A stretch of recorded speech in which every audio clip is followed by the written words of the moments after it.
Welcome back. Today's episode is a little bit different than the usual because in this episode, I actually had the honour of being interviewed by Isaac Marano from the After Dark podcast, Stories of Hope. We happened to both launch our podcast around the same time, and we've both been on a similar journey in the way that we've been interviewing people about their survival stories.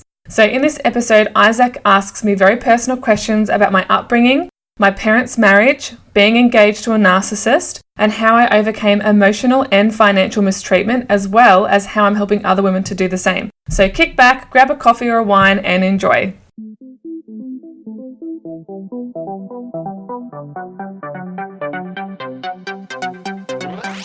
Hey girl, welcome to Overcoming Narcissistic Relationships with Olivia. I am so happy that you're here and listening to this right now because I have a bucket load of questions for you. The first one is, are you currently in or have you previously been in a toxic relationship before? Have you wasted valuable time and energy hoping that he would change? Do you keep attracting men that aren't good for you or falling for the wrong men? Have you been wondering if you're unhappy and deserve better than what you've been getting? Have you discovered that your partner or your ex-partner is a narcissist or has traits of a narcissist? Are you recovering from narcissistic abuse? Are you wondering how to overcome these relationships and break the cycle of going back to toxic love and toxic men? If you answered yes to any of these, then you are in the right place. This is a feel-good podcast for the woman on her journey to self-love, confidence, and worthiness. Each episode, I will bring to you an inspiring guest or an empowering thought that will help you bust through your fears, connect to your soul, and get clear so that you can elevate yourself in your life and your relationships. Get ready for some real talk and to unapologetically take charge and reclaim the life and relationships that you really want. My name is Olivia and I'm a relationship and narcissist recovery coach. Bringing women together to create positive change within themselves and others is what I do. Are you with me? Here we go. Hey, hi Olivia. Thanks so much for taking the time to be on the podcast today. I really appreciate it. Hi Isaac, thank you for having me on. I'm so excited to be here and I am just looking forward to sharing my story and hope that it helps some people out there. Okay, so I thought we might start in the beginning. I was wondering if you could share a little bit about your home life growing up and what the relationship was like between your parents. Yeah, sure thing. So, so just to set the scene to everybody, I'm a 28-year-old female living in Australia. I grew up, I actually moved a lot as a kid. So I was born in Sydney and then moved to Canberra and was predominantly raised in Melbourne for about 10 years in my teenage years and then moved to Newcastle at about 18 years of age. So long story short, I had a really great childhood. We were the family that would go camping and do all these outdoor activities and all that sort of stuff. We had oodles amounts of pets growing up. We had cats, we had dogs, we had guinea pigs, we had rabbits, we had mice, we had rats, wow. We had everything. It was crazy. Yeah, ant farms, it was, pretty hectic. We did live on a farm for a while there, so we had chooks and all this. So it was actually a really wonderful childhood. I'm actually the eldest out of me and my brother. So my brother is 3 years younger than me. And I do have two half brothers, but we never grew up together. They're way older than me. They're a decade or two older. So they were from my dad's first marriage. So my parents got married to each other later in life. It was the second marriage for both of them. Yep, okay. Mum had me when she was 38 and my dad was about mid-40s. And then they had my brother. My mum was 40 when she had my brother and my dad was in his late 40s. So they had us a bit later. For back then, these days it's pretty common. It's not really that abnormal because I'm actually a midwife as well. So I see a lot of that sort of thing going on these days. Oh, wow. Yeah. Yeah. But predominantly everything was all good up until about, I think, when I started to reach about maybe double digits. So about 10, that's when I started to realize that my parents may not have the perfect marriage. And it was actually really my teenage years that things started to take a bit of a turn. So my parents' marriage, so long story short, they actually met at work. They knew each other for 2 months and they got married really quickly and then had me not too long after that. And so I actually grew up in a household where it was a happy childhood, but then when my teen years came, I actually started to realize that actually my parents aren't that happy together. And so when I was about 15, 16, they separated. And it was a long court case for about 18 months to 2 years. Okay. We lost our house and became homeless. And at that point in time, we were very much plugged into church life because our church ran, my school. It was all very close-knit. And so after that, we kind of moved in with a family from the church who were really generous enough to take us in. But yeah, basically, I pretty much grew up in a broken home somewhat from, early adult life, I guess you'd say, or early teens onwards. But there had been long-standing issues between the two of them. But I don't think I really realised until I was old enough to really kind of get it. So yeah, so that's kind of what happened, I guess. So I guess, subjected to, I won't go into details just out of respect to my parents, but there was a bit of domestic violence there, mainly yelling and a few physical things here and there, but nothing, as bad as what some people have experienced, that's for sure. And there was a bit of alcoholism and all this sort of stuff going on. So it was quite a lot to kind of handle. A lot of it was behind closed doors, especially being part of the church. It was kind of even more important, I guess, that we kind of had this perfect little front of a family when in actual fact it was kind of crumbling behind the scenes. Yeah, okay. Yeah, and I was estranged from my dad for about 8 years because I thought it was all his fault, when in actual fact I can definitely see it took two to tango. So we did have a very much broken household for a while there with all these issues going on, but my dad and I have recently, well, not recently, but we've reconnected a few years ago now, and we're actually quite close, and it's Oh, a really nice. lovely relationship. Yeah, it's really lovely, and me and my mum have always been close, and it's been really nice actually because I was actually engaged to a narcissist, and when we broke up, my immediate family, like my parents and my brother, we kind of actually came together closer than we've ever been. So we do Christmases together and stuff like that now, and I'm in regular contact with my dad, and my parents can be in the same room, and yeah, it's really lovely. It's worked out quite nicely, but for a while there, it was quite rocky. Yeah, yeah. But it's like, it is great though that how things can change over time and healing can still happen. So yeah, that's awesome. Yeah. Yeah, I never thought they'd be in the same room together again Yeah. after their divorce, but stranger things have happened.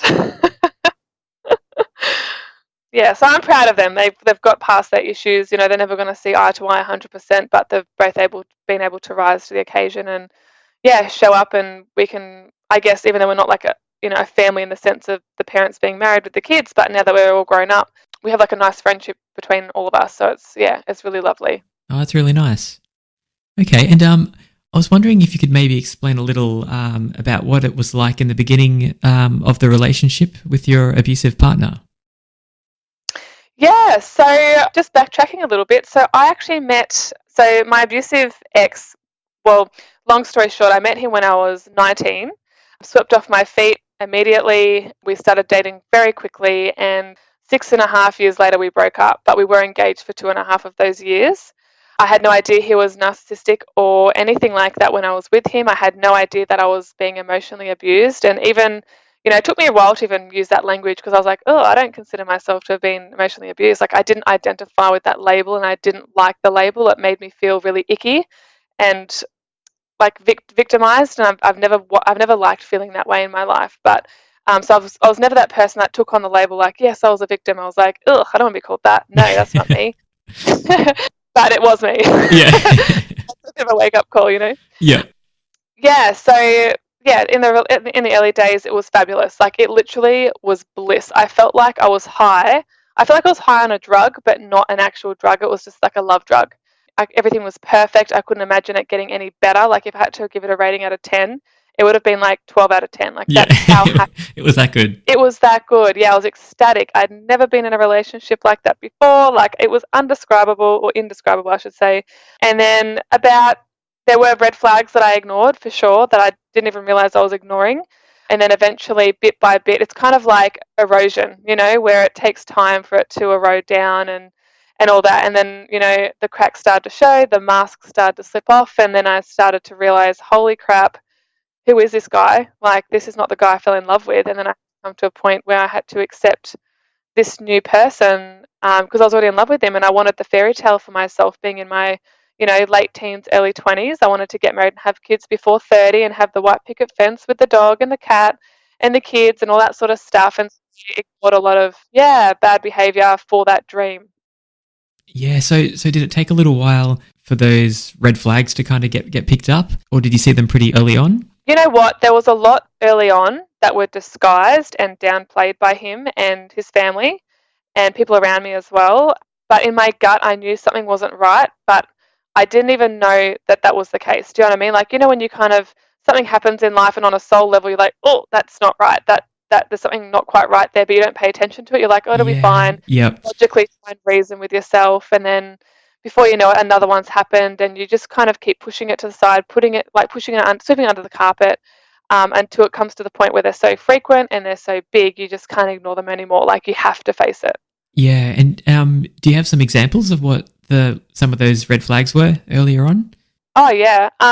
Okay, so just off the top of my head, I would say we had been, like, this was before we were technically like boyfriend and girlfriend.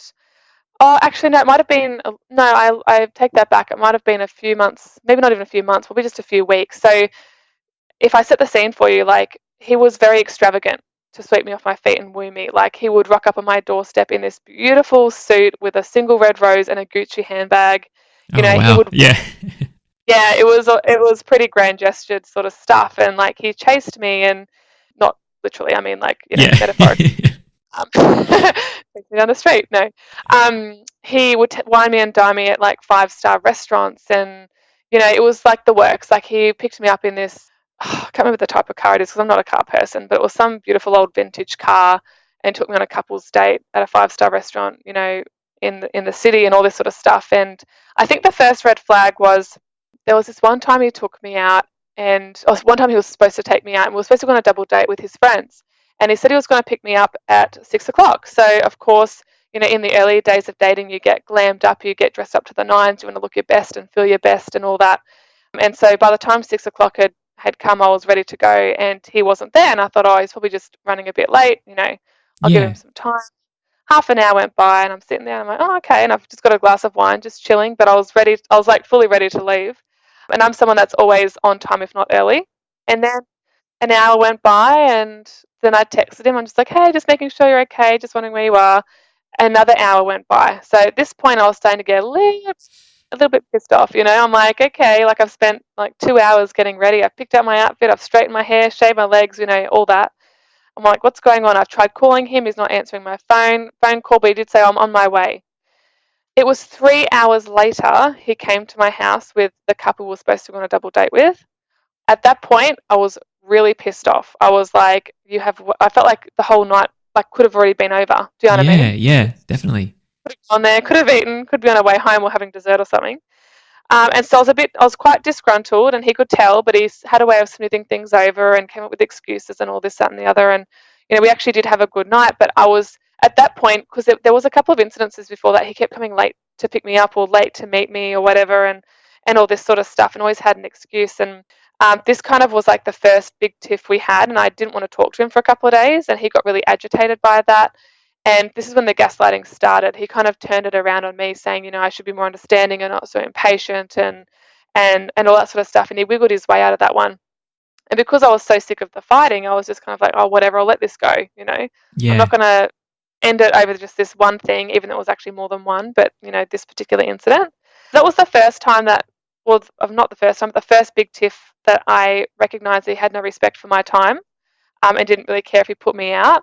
Another one was, so some major ones that happened later on in the relationship, and those little things happened all the time, just with rocking up late and that, but later on in the relationship, and this was probably in the last year or two before breaking up and ending our engagement, he quit his full-time job, without telling me, without discussing it with me, without even really asking me. He just decided one day he didn't want to work, and he just quit his full-time job. And at that point, we had built a house, or we were still building a house, Oh, and wow. we needed income.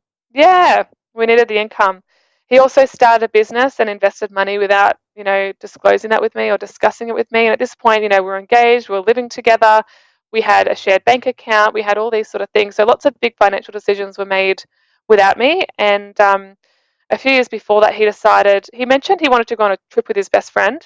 And Paris has always been like my dream destination. Like, that's the place, my number one on my list that I want to go, that place in New York.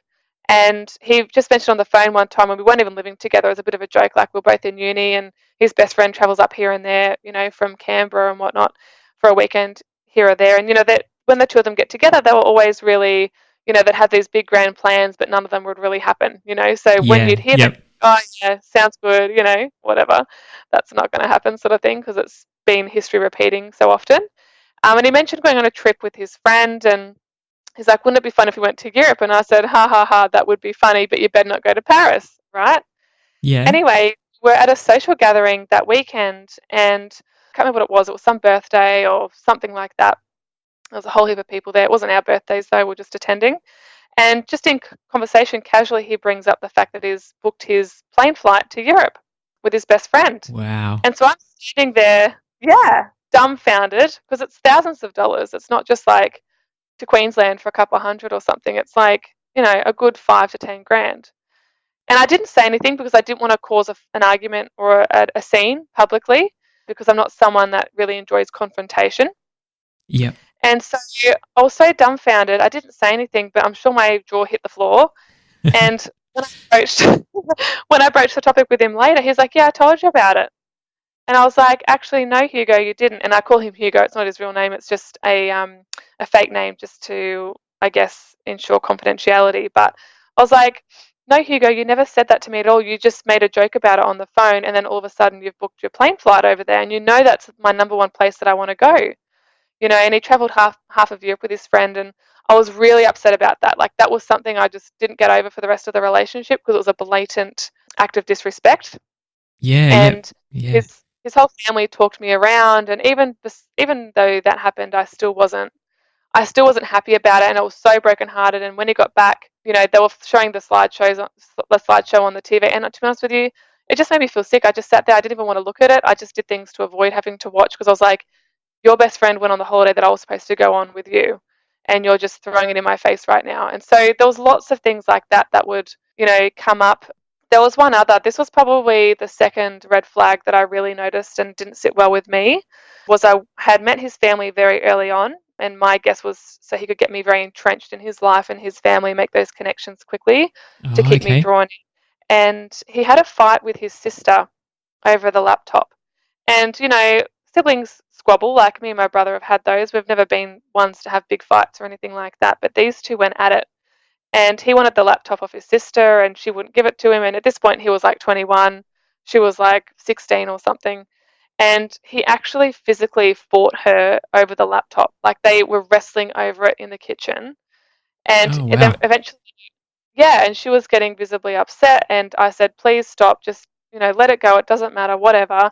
And he ripped the laptop out of her arms, and she broke down crying. And then he just looked like nothing had happened. He'd gotten his way. He was a bit pissed off, but didn't give two craps about what had happened. And it was actually a really ugly scene to witness. And everything in my body was saying, "Get out of there. That is not okay." The way he just treated her, like ripping it out of her arms and just being persistent with it, even though it had crossed the line. Yeah. And Yep. I wanted to hop in the car and run, and I probably should have, but I didn't. I stayed for some reason and put on this whole guilty act when I know, like, initially he didn't feel that at all. So it was kind of an act to kind of get me to feel sorry for him and be empathetic and play to my nurturing side. And he got his sister to come groveling to me, and then in the end I ended up forgiving him. But it was something that I never really forgot about. And there were other incidences that I saw where he threw something in her face and all this sort of stuff and this was once again towards the end of the relationship, and it was just all adding up bit by bit, and I just couldn't ignore the red flags anymore. And you can't really have a relationship with someone that's just making all the shots and making all the decisions and calling all the shots without your input. Yeah. Yeah. And with the different types of abuse that you were going through, you mentioned a bit before about financial abuse with making decisions and spending money and all that kind of thing as well. Was there any aspect of physical abuse in there as well? No, there was no physical. So I suffered different types of abuse, but never physical. So there was definitely emotional, there was mental, there was social, there was financial, all that sort of stuff. But that's because since that, it's been a couple of years now since I've been out of that relationship, and I've done a lot of healing and recovery. And I've actually learnt about the human code of behavior. And so I know now and can identify where I sat on my codependent scale. So can I just share something with people listening to this, Oh, just yeah. to Yeah, of explain? course. Yeah, cool. So I actually work with women to overcome narcissistic and toxic relationships and abuse and that sort of thing. And something I typically teach is actually what I've just mentioned. And so generally people sit either on one side of the spectrum or the other, and there's either the codependent side or there's the narcissistic side. And this is talking for everyone, not just, people that have been in my shoes before. So as the codependent side, you're more of the caregiver. And if you look at the narcissistic side, which is the opposite side, they're more the caretaker. So I know for a fact that so there's 5 levels, I should say. So there's level 1, 2, 3, 4, 5 on each side, and they usually marry up. So whatever level you are is usually what you've attracted or you've been in a relationship with. So if you think about level 5 being the worst type of position to be in, level 5 is where the narcissist will abuse you in every single way. So that'll be social, financial, sexual, physical, everything you can think of, they'll do. And the codependent will take all that abuse. Oh, okay. Yep. Yeah, that's why they've got that attraction going on, because you can't be a higher level and then be with someone in a lower level. Like, it doesn't work like that. So the codependent will take all that abuse, whether they like it or not. They're still in the relationship, they're still tolerating that and that sort of thing. Whereas a level 4 codependent, which is where I was sitting, I was dealing with all sorts of abuse except for physical. That was one thing that I wouldn't have tolerated. And if he did ever hit me or push me to the ground or downstairs or whatever, I wouldn't have stayed. That would have been the breaking point for me. And I'm sure he would have sensed that at some point. So I accepted all the other types of abuse that he handed out to me. And that's the sort of relationship I was in. And as you work up the spectrum, it's less and less abuse. So the level 3 is kind of like, if you think of where the general population sits, like, their relationship's not perfect, but it's still got a lot of room for improvement. But, they're mostly happy. They have their issues, but, for the most part, they're okay. But you wouldn't call them a power couple. You wouldn't say they're... Yeah. Yeah, just average, mediocre, settling for whatever they're happy with, Whereas a level 1 and a 2 is where you want to be. And that's what I teach my clients. So a level 1 is definitely like power couple, both individuals are whole by themselves before they even come into the relationship. But as a relationship, you've got 2 wholes instead of 2 halves that make a whole. So that's a big distinction there between the healthiness of the person and the relationship. They've got all their stuff sorted, there's no main issues anymore because they've worked their way up to such a healthy functional level and that sort of thing. So they're really happy, they've got it going on. So you can imagine me being all the way down at a 4. Of course, if I was that sort of dysfunctional, unhealthy sort of person in a relationship and in myself as an individual, I was attracting someone that was giving out all that unhealthiness and dysfunctionality in the relationship and within themselves as well. So once again, if he had hit me, he would have been a level 5 narcissist and I would have been a level 4. It never would have worked, so it would have broken up.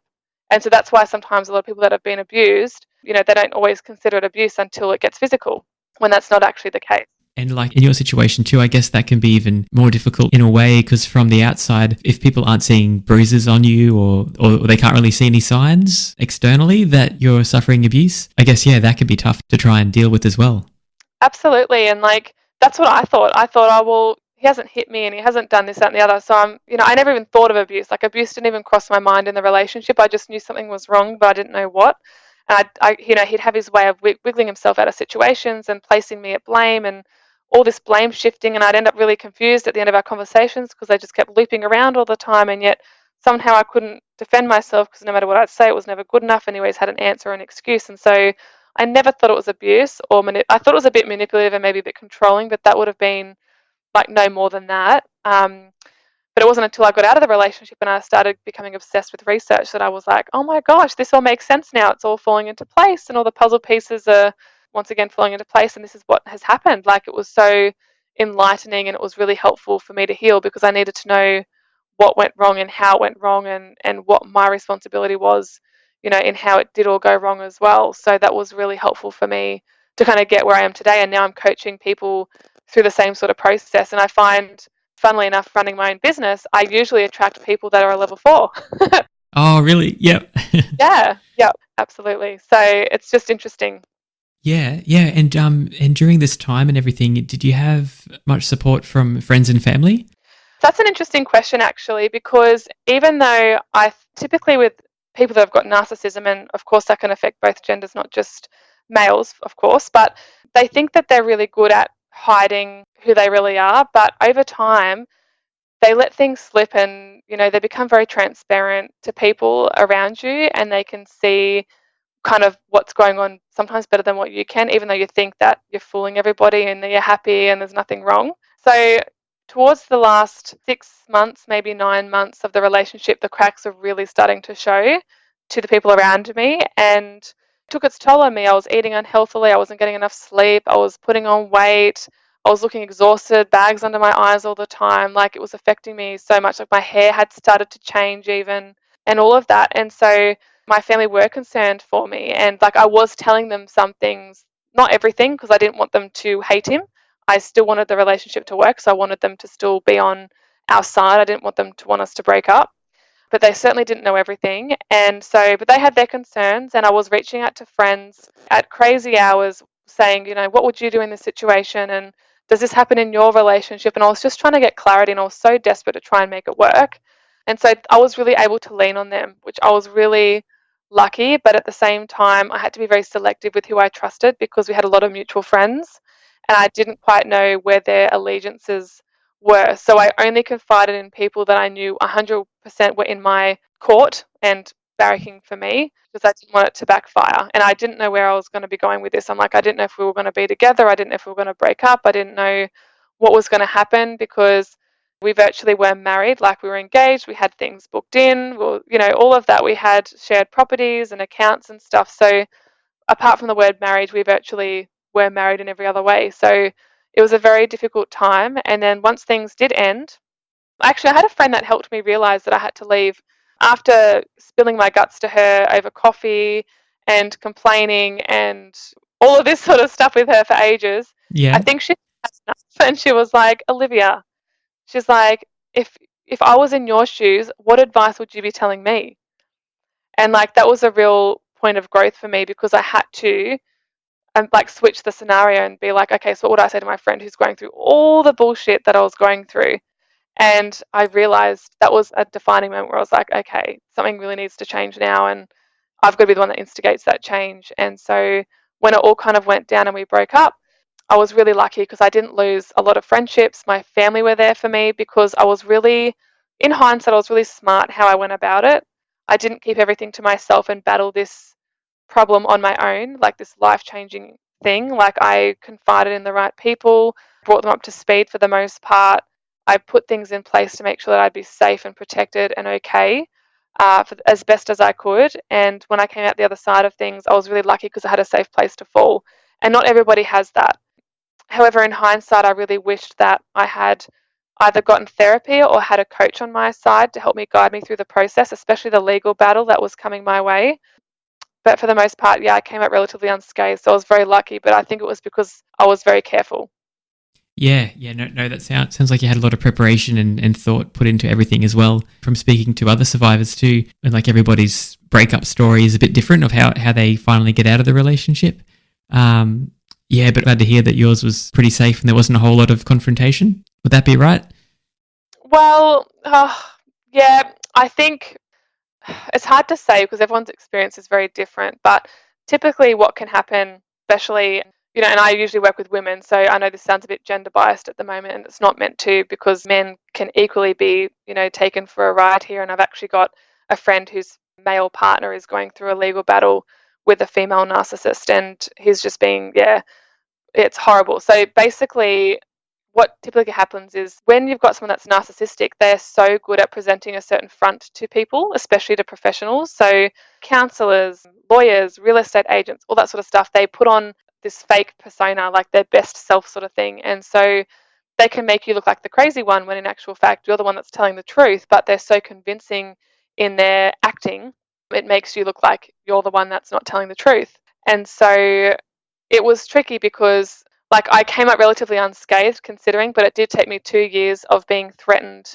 to go to court like every 2 weeks, and paying thousands of dollars of legal bills, and Oh, all wow. these threats and stuff constantly. So it was a lot of pressure and stress and anxiety to be put through for such a long period of time. So, but at the end of the day, I came out okay. Like, I wasn't financially raped, if that makes sense. Like, I came out all right, so somewhat, although it did take its toll on me emotionally and that sort of thing. But some women have gone into the six-figure mark of debt, and all this sort of stuff. They've lost all their friends, and all this sort of thing. So the only reason I came out so well was because I was very careful. And it's very easy to be very emotive and reactive in these situations, especially when you feel like you've been disrespected and treated terribly and all this sort of thing. But you've got to think of the end game and the long-term repercussions of getting out of a relationship like this for sure. Yeah. Yeah. No, that's some great advice for people as well. So I'm sure they'll definitely appreciate that. Yeah, did I answer the question okay? I can't remember what it was. Oh, no. I think we got there. That's good. Yeah, Good. yeah, like just explaining about getting out of the relationship and what was involved there. So no, how do you think future relationships that you might be in would be affected after previously being involved in an abusive relationship? That is such a good question. So it's Thank a you. really, really good one. I think if you had asked me that, it depends when you've asked me that. If you'd asked me that within a year or two of the breakup and going through that legal stuff, because even though we were broken up and separated and whatnot, I was still really attached to what was happening because I was, on the line and my whole financial well-being was on the line and all this sort of stuff. If you'd asked me back then, I would have told you that I was really concerned about getting in a relationship again and having something similar happen because I was in a place of vulnerability. I was in a place where I hadn't fully healed yet.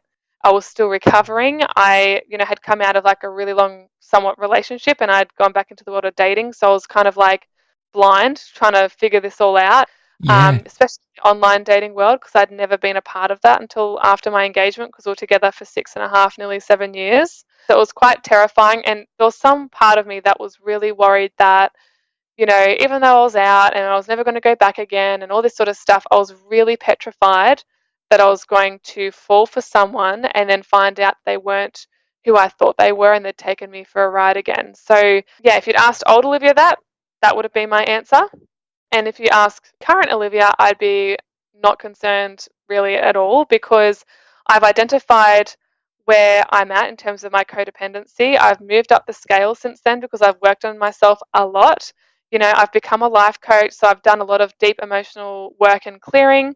I'm helping other people through it. I'm really good now at setting boundaries and communicating what my non-negotiables are and my expectations. I'm very good at understanding what respect is. I know what all the manipulation tactics and strategies look like now, so I can identify that I'm not lost and confused.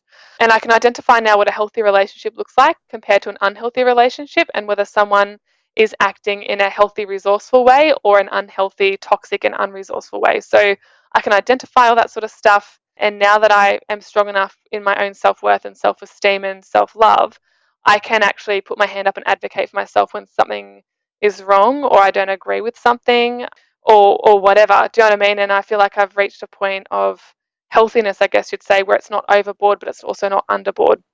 Like yeah, it's not underwhelming, but not overwhelming, which is really important going into another relationship because when you've been through all that trauma and horrible shit, basically, can I swear? Is that okay? yeah. Yeah, all Sorry. good. Once you've gone through all that sort of shit, you don't want to be taking all that baggage into another relationship if you can, and you've really got to have a lot of self-reflection and look at how did I get myself into this mess? Why did I stay for so long? Why am I concerned about attracting another relationship like this? Like, what have I got to look at to avoid that from happening? Because it is preventable if you look internally and look at what sort of stuff you need to work on so you don't inflict that on someone else, because typically what a lot of women do when they come from abusive backgrounds or a history of toxic relationships is that they often can jump into another relationship and not sort out all that crap from the last relationship properly. Like they might think they have on a superficial surface level. When it comes to the deep emotional stuff, they've still got that mistrust there and they've still got, those issues of self-advocacy and all that sort of stuff lying underneath that they haven't perhaps addressed. And so Yeah, when you jump into another relationship, I feel sorry for the poor bugger that they're jumping in a relationship with because now it's kind of not their problem, but now they've got to sort through all this stuff that, when you enter a new relationship, you don't really particularly want to have to take that on. Like sometimes it just does happen and that's life and people aren't perfect and whatnot. So I don't want anyone to feel like they're being judged while I say this, of course. But when you think about setting yourself up and being the best version of yourself and having, your dream relationship and all the other areas of your life that you're wanting, you don't really go into that expecting that you're going to be bringing all that shit with you and then laying it out on the table or having to discover it with someone new because it's not really fair to them. But in saying that, it happens a lot. I coach women through this all the time. So I'm used to hearing it, I'm used to seeing it, and I do come from a place of not non-judgmental perspective. But this is what I kind of self-reflect back onto them and help them identify the gaps or the things they need to work on so it doesn't affect or ruin or anything like that with their new relationship. So if they're a level 4 or 5, they need to go up to, ideally, up to a level 2 or 1, because no one really wants a level 3 relationship that's just average and mediocre and settling, somewhat happy some of the time. Like, people want to be happy in their relationships. Yeah. And so I help these women move up from a level 4 or 5 up the scale, and so that they attract, another person that is that same level of healthiness and functionality. And when they're there, you automatically attract those people because you're looking for different things. You're setting the tone differently. You're not just going along and becoming a part of his life. You're whole as a person, and you're the person that's kind of control. You're like you're the driver, you're the pilot, you're the person that is designing, building, creating your life. So you get to call the shots as to who you allow in your life and who you don't. And so that's why now I don't think I'm actually worried about, because I haven't had a long-term relationship since then. I've been dating here and there, and I've met some guys, on and off, but I haven't met, the guy that I think's right for me yet. Yeah. But in saying that, I'm very busy with my business, so Yeah. it's not like first priority that's going on. Yeah. But I think, I'm not worried about that anymore. Like, I can honestly say I've worked on myself. I've got all the resources that I need. I've got all the support that I would ever need. I know who I look up to. I know what I want my relationship to look like. So, and I'm not willing to settle for anything less now. And it's not in a way that is, building my walls up too high or becoming impossible. It's just about knowing what you deserve and what you want for yourself, and thinking about what your future self will actually thank you for and not regret. Does that make sense? It's not like you're asking for anything drastic or too much in a partner, just to be loved and just common respect, decency. Yeah, absolutely. That's the bare minimum, ladies and Yeah, men, if you're listening. yeah. This has taken a different angle, this podcast. Yes. Yeah. Yeah. That's what I would recommend. Yeah. No, and what advice might you be able to give to somebody that's in a relationship with a survivor of domestic violence? Yeah, that's a really interesting question. So, okay, so I would say it's hard because there's no real context, so it's a bit generalized. So I'll do my best to answer this. But Yeah. yeah, so a lot of the responsibility at the end of the day really comes down to the person that's had all the trauma and hurt and pain in the past. It's a hard one to answer, but I would say, as someone that has entered a relationship with someone that has been in a toxic or abusive relationship in the past, I would say it's really important to be open-minded, because if you're not someone that would do something like that, it can be hard to understand how anyone else can do something like that to someone. So it's really important to be patient and really be kind. That person has had that toxic relationship and that was their last one. They don't know any better. And so they're relearning and they're retraining themselves as to what they should and shouldn't expect and tolerate. And so if you're coming from an open-minded place and you're coming from a well-intentioned place, it's just about being patient with the other person, because they've been conditioned for something different. And so when you do treat them in a healthy, functional manner, like an actual adult, respected relationship, it can take them back a bit because they're not used to that. They're not used to perhaps how you've acted compared to that other toxic person in their life previously. So it is a lot of relearning. And you may not understand everything that goes on in that person's mind or behavior or their history, because you haven't walked in their shoes and you haven't seen things through their eyes and had those memories. But I think it's just about being really patient. But more importantly, it's about the other person really ensuring that they've been brutally honest with themselves and have reached out for help if they've needed it, and have worked to some level of, or continue at least to heal and recover, so that it doesn't tarnish this new relationship as much as possible. And whether that means they've got to go see a therapist, a psychiatrist, a psychologist, a counselor, a relationship coach, a divorce coach, whatever, just get something there that can help you through it, even together or singly. Because, at the end of the day, that's how you set yourself up for success, is using your mentors and your support around you, because not everyone can do everything on their own. Like, we're humans, we need people. So I think it's just, being open-minded, having good intentions, being patient, understanding, and just coming from a really kind place, because that's what they need. Yeah. No, that is beautiful advice. Thank you. I was wondering what advice you might be able to give to somebody that might be currently in an abusive relationship. Yeah, so I actually coach people that are in the relationship wanting to get out of the relationship or are recovering from previous toxic relationships. And I also do relationship coaching. So I actually coach a couple at the moment, and there's no narcissism there. It's more codependent sort of stuff.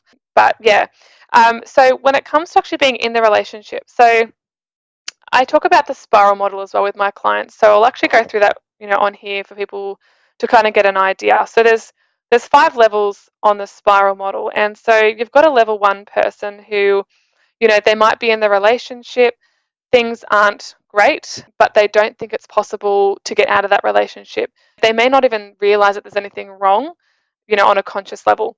And so until they kind of get to their own realization for themselves, there's not really a lot anyone can do for them, because they've kind of got to get to that point of readiness and recognition to be like, okay, something's not working here, something's not right, I'm not happy anymore, how do I fix this, or how do I get out of this? They haven't reached that point yet, but the level 2 person has.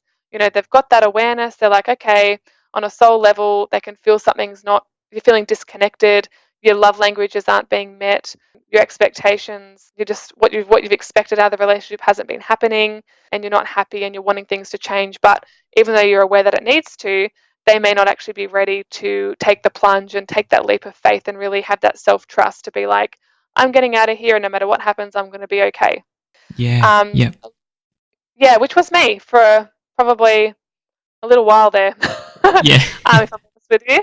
Yeah, I think I was bobbing around too for a bit too long than what was necessary. But these things happen. You've got to leave when you're ready, and not before that, because things can go horribly wrong. And then a level 3 is kind of like where you're at that point and you're like, bugger this. This is crap. I'm not putting up with this anymore. I need to get out of this. Like, I can't tolerate it any longer. Someone help me. And so they will do it. They are ready. They are aware. They're ready to pull the trigger and get out of that, or they're ready to fix it, like get help, fix the situation. But typically with narcissistic people, it's very hard and doesn't often happen very much. But, that's kind of that level. And then a level 4 is kind of like, they're out of the relationship, they're out of the immediate danger somewhat. They may not be stuck living with that person anymore. There might be a few, like the ex might be hoovering a little bit. I don't know if you're aware of that term, but it's kind of like where the ex might come back and try and get them back enthralled in the relationship and pull them back in and try again, and all that sort of stuff. Yeah. But usually the level 4 is kind of like they've seen the light at the end of the tunnel. They know there's more out there for them. And they're like, okay, I'm out of the worst part now. What else can I do to kind of get even better? And then a level 5 is like, they've got it going on. They've like reached that sweet point. They're like, I'm out. I'm no longer putting up with his bullshit anymore. I'm rebuilding my life. I'm finding myself. I'm learning to love myself again. It's really full of positivity, and like it's been a very transformative experience. And they can look back and go, huh, okay, this has all happened for a reason. They've kind of learnt the lessons that they've needed to learn, and are they ready to kind of push forward ahead and rediscover what else is coming their way, and what else is on their path while they live this life. So that's kind of that's kind of the 5 levels that I kind of let people know about. So it kind of depends. The advice changes for each level you're in, if that makes sense. Yeah. Yeah. Definitely. So it's hard to kind of summarize. Yeah. Like a general answer. Yeah. If I had to give one, have I got time to mention something for just quickly for every level? Oh yeah. We'll make time. That's all good. Thanks, Isaac. Cool. I'm just hoping it can help someone out there. Yeah, of course. So level 1, if they're not thinking it's possible for them, and they've got no awareness, there's really not much I can do for that person because they're not aware of it. So, I kind of skip the level 1 until they're ready to be a level 2 where they know something's not right, but they're not quite ready to get out of it. They're mulling things over. They might be doing a bit of research as to what, a toxic relationship is, what they should be doing, maybe getting their escape plan organized, getting their ducks in a row, that sort of thing, but not quite ready to follow through with that. I would recommend just being really kind to yourself. So sometimes the worst part is actually realizing that, holy shit, I am with someone like this. Actually, somehow I got myself into this mess. How am I going to get out of this? It can be very overwhelming, and it can be very it can be a real fear-mongering sort of time. And you just feel like it's like a mountain, and you can't even climb it because you're so exhausted. So I would say take one step at a time. Make sure you look after yourself, get enough sleep, get some exercise in, Start looking after you, because you're what's going to get yourself out of this situation. If you're feeling depleted and exhausted and negative and all these low vibe negative stuff, you need to get yourself into a positive mind frame and a positive, a high vibe state to be able to be that best version of yourself, to kind of fight for yourself through the situation that's about to come. So Yeah. that's what I would recommend for that. So lots of self-care, lots and lots and lots, like radical self-love, radical self-care, because you're filling up your cup ready to take action, even if you don't feel like it yet. And then level 3 is like you're actually following through on that plan, on either leaving or seeking help. And so it's really about reminding yourself why you're doing this in the first place, so you don't go back to a level 2 of just knowing but not doing. It's about really taking action and sticking to what you've planned previously, and knowing that, at the end of the day, you're going to be okay no matter what happens. Like, you're still standing, you've been through all this crap already. That already goes to show you how strong you are. And that's gonna support you as you go, through this transformation and through this massive life and relationship change. And then a level 4, I would also say radical self-love. So you're out of the relationship, the worst part is behind you somewhat. You might be going through a court case or some legal problems or child custody issues. Like, there's all like the aftermath sort of stuff that you're dealing with. To deal with that, even though you're out, it still can be energetically draining, because you're still kind of getting pulled in, even though you may not be romantically in a relationship with that person. So it's really about making sure you've got enough support, you've got the right resources around you, whether that be friends, family, helplines, local communities like domestic violence shelters, coaches, therapists, lawyers, whoever you can get on your team and on your side.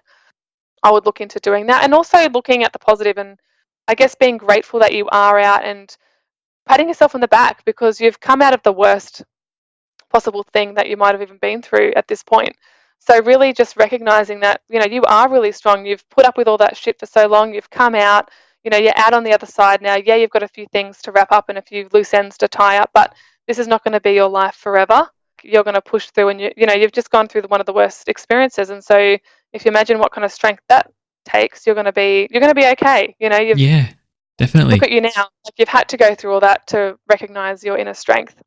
And then a 5 is, there's not really a lot of advice there other than to freaking love life and be grateful and mindful and start working on yourself so you don't attract another relationship like that, and enjoy, rediscover those parts of yourself that you had to hide or were suppressed or you lost along the way, and rebuild your life, because you're the designer and the creator of your universe and what you're experiencing day to day. And if you're not sure what you like, go find out. Like, it's fun and it's exciting. Wow, that's awesome. I'm glad you took the time to go through each of the levels there and explain a bit more about that, because I feel like I've even had like a free coaching call, which I feel bad for now. No, don't. I'm happy to share it. Yeah. No, what resonated with you, Isaac? Oh, just like I didn't really think, like, I guess just the way that you broke it down into having the different levels, and I didn't really think of it as being like that kind of linear way, I guess. But it makes a lot of sense when you're saying about like either when people are attracting the equivalent, but on the other side, if that makes sense. Yeah. Yeah. Exactly. And then just the way that you explained it all, and you can clearly tell that you are super passionate about this as well, which I think is why. Yeah. No, which comes across in your explanations and just your enthusiasm and excitement for it. And I know you've got a genuine passion for helping other people, and it's amazing. Oh, thank you. I appreciate that. Like, I really do. And like, I think being a nurse as well, you've got to be pretty practical as well. So I really like, I don't know, like logical steps of things, that are like easy to understand. And I just found that helped me a lot, knowing where I sat, because I was just so confused. Came out just totally lost for the first time in my life. It spun me into my quarter life crisis, and I'm just like, oh my God, like, I have no plan for my life now. Where am I going to go? Yeah. What am I going to do with myself? It was all this. And I just think when you've got something that's easy to understand, it's somewhat logical and sequential, it gives you hope, because you know what the next step is, and you can kind of see it. Whereas before it was just like, the blind leading the blind sort of thing. So yeah. Yeah. Okay. And I was just thinking too, before we do wrap things up, just wondering if there was anything else you might have wanted to share that you may have didn't get a chance to before. Not that I can really think of. No, not really. Oh, no. I think I covered everything. Covered all the bases. I was thinking though, if you could maybe let people know when they're listening where they can find you online. Yeah, that'd be great. So I'm on Facebook, Instagram, YouTube, and I have a podcast. So on Facebook, I've created this beautiful little online supportive sisterhood kind of private Facebook group, and it's called Overcoming Narcissistic Relationships with Olivia. So I am a life coach and a relationship coach or a narcissistic recovery coach. So I predominantly work with people that are trying to overcome narcissistic relationships or toxic relationships, typically women, just because my marketing is very feminine. But I have coached a man before. I have guys come to me, so it's not like I say no to them. It's just women are usually what I work with, because being a midwife, I don't know, I'm really into like the female empowerment thing, but not quite the excessive part of female empowerment. But yeah, so overcoming narcissistic relationships with Olivia, and then just answer the entry questions, just because I like to keep my group really safe so the women know that they can disclose or divulge information and it doesn't go anywhere. There's no flying monkeys trying to get in. I'm not quite sure if you know what flying monkeys means, but it's basically narcissistic people often have a lot of influence over others, and sometimes those other people can do their dirty work or keep tabs on you or spy on you, and so I keep those people out. Yeah, I'm very vigilant with making sure it's a safe space. That's why I get everyone to answer the questions first, to make sure we're all there for the same reason. But it's really very supportive, very high vibe. I do a Fun and Fabulous Friday post and a meme about narcissism. It's quite funny and people look forward to that. So I love that. It's just building a little tribe there, and it's just lovely. On Instagram, I am overcoming. Is it underscore? Yeah. I think it's underscore. Overcoming. Yeah. I Yeah, I just was searched for like it dash, before. and I'm like, Yeah. that's not right. Overcoming underscore narcissism, and I'm on there a lot. So I love doing Instagram stories. So I love kind of showing my life and behind the scenes of my life and what I'm doing, and thoughts of the day and all that sort of stuff. But on Instagram, it's sort of pretty pictures, quotes, that sort of stuff. I love that. And then my podcast is, I've just rebranded my podcast. So I think it's, Overcoming Narcissistic Relationships with Olivia. I've just changed it.